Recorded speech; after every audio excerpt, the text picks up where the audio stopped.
ಮಾವ, ಒಂದು ಒಳ್ಳೆ ಗಳಿಗೆ ಬರಬೇಕು ಅಂದರೆ ಅದೆಷ್ಟೋ ಕೆಟ್ಟ ಗಳಿಗೆಗಳನ್ನ ದಾಟ್ಕೊಂಡ್ಬರ್ಬೇಕು ಅಂತ ನಮ್ಮೊಬ್ಬ ಯಾವಾಗಲೂ ಹೇಳೋಳು. ಅದೆಷ್ಟು ನಿಜ ಅಲ್ವೇ? ಖಂಡಿತ ನಿಜ ಅಳಿ. ಅಂದರೆ ಎಷ್ಟೇ ಜೀವನದಲ್ಲಿ ಕಷ್ಟ ಬಂದರೂ ನಾವು ಒಳ್ಳೆ ದಾರಿನಲ್ಲಿ ನಡೀತಿದ್ರೆ ಖಂಡಿತ ಒಳ್ಳೇದಾಗೇ ಕಾಯ್ಬೇಕಷ್ಟೆ.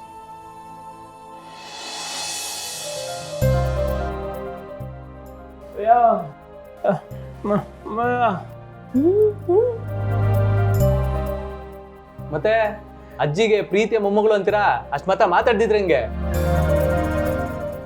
ಜಾನು, ನಮ್ಮನೆಗೆ ಹೋಗೋಣವಾ? ನಿಮ್ಮನೆಗ? ಹ್ಞೂ ಬನ್ನಿ, ನೀವು ನಮ್ಮ ಮನೆ ನೋಡ್ಬೇಕಲ್ವೇ? ಯಾವ ಮನೆ? ಅದೆಲ್ಲ ನಾನು ನಿಮ್ಗೆ ಆಮೇಲೆ ಹೇಳ್ತೀನಿ. ಅಪ್ಪ ಅಮ್ಮ, ಜಾನು ನಮ್ಮ ಮನೆಗೆ ಕರ್ಕೊಂಡು ಹೋಗಿ ಬರಲಾ?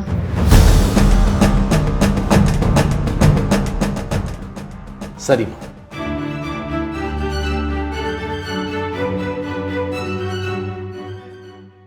ಬರ್ತೀವಿ ಮಾವ. ಆಯ್ತು, ಒಳ್ಳೇದಾಗಲಿ.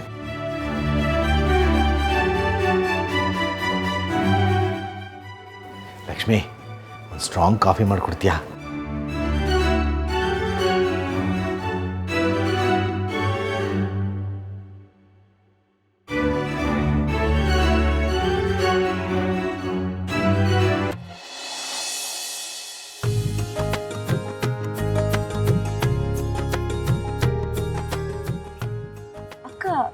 ಇದ್ಯಾರ ಮನೆ? ನಮ್ಮನೆನೇ ಜಾನು. ಏನು ಹೇಳ್ತಿದ್ಯಾ? ನೀನು ನಿಮ್ಮ ಮಾವನ ಮನೆಯಲ್ಲಿಲ್ವಾ? ಸೆಪ್ರೇಟಾಗಿ ಬಂದಿದ್ದೀರಾ? ಏನಾಯ್ತು?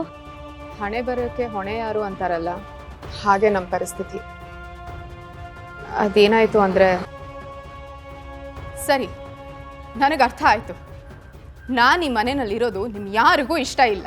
ನನ್ನನ್ನು ಮನೆಯಿಂದ ಆಚೆ ಹಾಕೋಕ್ಕೆ ತುಂಬ ಪ್ರಯತ್ನ ಮಾಡಿದ್ದೀರಾ, ಆದರೆ ಅದಾಗಲಿಲ್ಲ. ನಿಮ್ಮ ಆಸೆನೇ ಗೆಲ್ಲಿ. ನಾನು ಈ ಮನೆಯಲ್ಲಿ ಇರಲ್ಲ.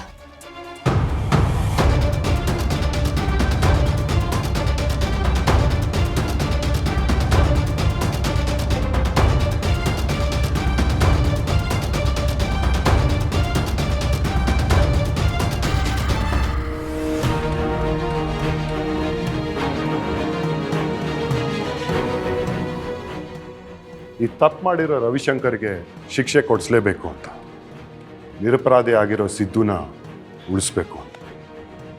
ಹಾಗಾಗಿ ಆ ರವಿಶಂಕರ್ಗೆ ಗೊತ್ತಿಲ್ಲದೆ ಎಲ್ಲ ಗನ್ನಿಸ್ತಾ ಇದ್ದೆ. ಸಿದ್ದು ನಿರಪರಾಧಿ ಅಂತ ಪ್ರೂವ್ ಮಾಡೋದಕ್ಕೆ ಆ ದೇವರೇ ನನಗೆ ಪುನರ್ಜನ್ಮ ಕೊಟ್ಟಿದ್ದಾರೆ. ಅಕ್ಕ, ನೀವಿಬ್ರು ಇಷ್ಟೆಲ್ಲ ಕಷ್ಟ ಅನುಭವಿಸಿದ್ರ?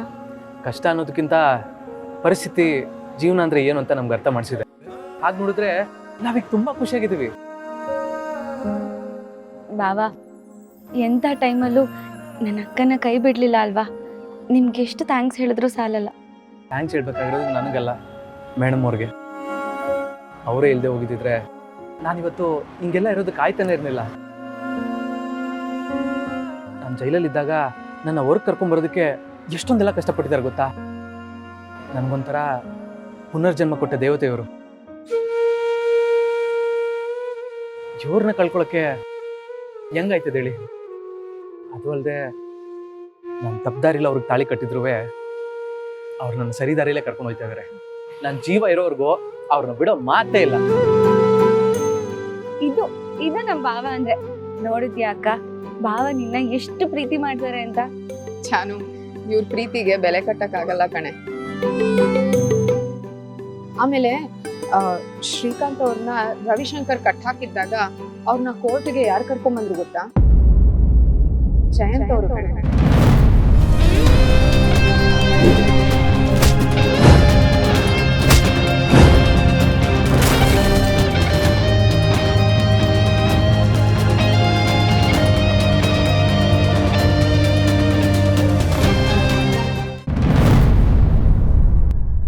ಜಯಂತ್ ಅವ್ರು ಅವತ್ತಿಲ್ದೆ ಹೋಗಿದ್ದಿದ್ರೆ ಶ್ರೀಕಾಂತ್ ಅವ್ರ ಕೋರ್ಟಿಗೆ ಬರಕ್ ಆಗ್ತಾನೆ ಇರ್ಲಿಲ್ಲ ಅನ್ಸುತ್ತೆ.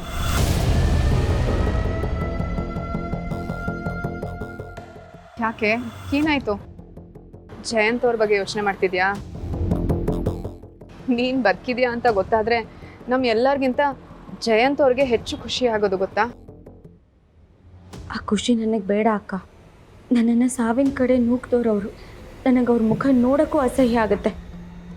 ಮೇಡಮ್ ಅವರೇ, ನೀವು ಹಿಂಗೆ ಮಾತಾಡ್ಕೊಂಡು ನಿಂತಿದ್ರೆ ಅವರಿಲ್ಲೇ ಕನಸಿನ ಲೋಕ ಕಟ್ಕೊಂಡ್ಬಿಡ್ತಾರೆ. ಬನ್ನಿ ಒಳಗೋಗಮ್ಮ, ಬನ್ನಿ.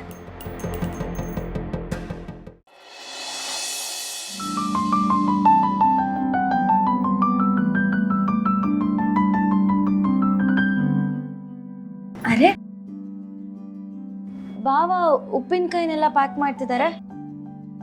ಜಾನು, ಇದು ನಮ್ಮ ಹೊಸ ಬಿಸ್ನೆಸ್. ಹೊಸ ಬಿಸ್ನೆಸ್ಸಾ? ಜನವರೇ, ಇದನ್ನೆಲ್ಲ ಶುರು ಮಾಡೋಣ ಅಂತ ಐಡಿಯಾ ಕೊಟ್ಟಿದ್ದೆ ಮೇಡಮ್ ಅವರು. ಈಗಿದೆ ನಮ್ಮ ಬದುಕನ್ನ ಮುನ್ನಡೆಸ್ತಾ ಇದೆ. ಅಕ್ಕ ನೀನು ನಿಜವಾಗ್ಲೂ ಧೈರ್ಯವಂತ ಕಣೆ. ಏನೇ ಕಷ್ಟ ಬಂದರೂ ಅದನ್ನೆಲ್ಲ ಎದುರಿಸಿ ಮುಂದೆ ಹೋಗ್ತಿದ್ಯಾ ನೋಡು. ಸಾಕು ಹೊಗಳಿದ್ದು. 1 ನಿಮಿಷ ಇರು, ಬಂದೆ.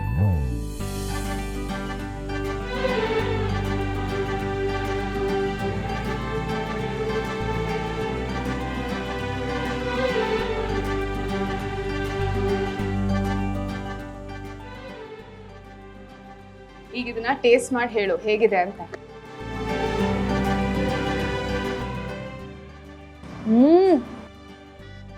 ಸೂಪರ್ ಆಗಿದೆ ಕಣೆ. ಸೇಮ್ ಅಮ್ಮ ಮಾಡೋ ಉಪ್ಪಿನಕಾಯಿ ಥರನೇ ಇದೆ. ಇದನ್ನ ಅತ್ತೆನೇ ಹೇಳ್ಕೊಟ್ಟಿದ್ದು ಜಾನವ್ರೆ. ನಾವು ಈ ಬಿಸ್ನೆಸ್ನ ಶುರು ಮಾಡ್ತೀವಿ ಅಂದಾಗ ಅವರಿಬ್ರು ಬಂದು ನಮ್ಮ ಜೊತೆಗೆ ನಿಂತ್ಕೊಂಡು ಉಪ್ಪಿನಕಾಯಿ ಮಾಡೋದು ಹೆಂಗೆ ಅಂತ ಅತ್ತೆ ಹೇಳ್ಕೊಟ್ರು, ಮಾರ್ಕೆಟಿಂಗ್ ಮಾಡೋದು ಹೆಂಗೆ ಅಂತ ಮಾವ ಹೇಳ್ಕೊಟ್ರು. ಅತ್ತೆ ಮಾವ ತೋರಿಸಿದ ದಾರಿಲೇ ನಾವು ನಡೀತಾ ಇರೋದು. ಅಣ್ಣಂದ್ರಂತೂ ಅಪ್ಪ ಅಮ್ಮ ಹೇಳ್ಕೊಟ್ಟಿದ್ದ ದಾರಿಲಿ ನಡೀತಿಲ್ಲ. ನೀವಾದ್ರೂ ಹೀಗೆ ಹೇಳಿದ್ರಲ್ಲ, ಖುಷಿ ಆಯ್ತು ಬಿಡಿ. ಅಂದ್ಹಾಗೆ ಈ ಬಿಸ್ನೆಸ್ಸಿಗೆ ಏನಂತ ಹೆಸರಿಟ್ಟಿದ್ದೀರಾ? ಲಲಿತಾ ಉಪ್ಪಿನಕಾಯಿ.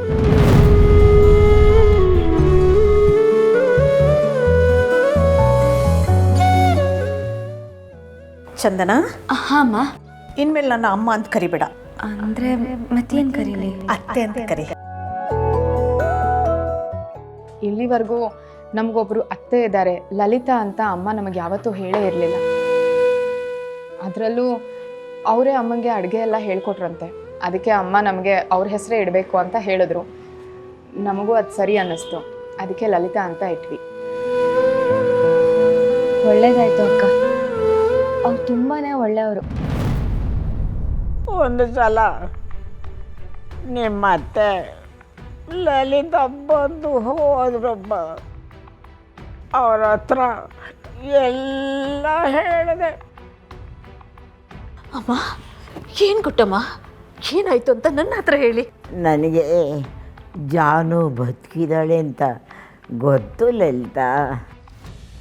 ಲಲಿತಾ, ನಮ್ಮ ಜಾನು ತುಂಬ ಕಷ್ಟದಲ್ಲಿದ್ದಾಳೆ.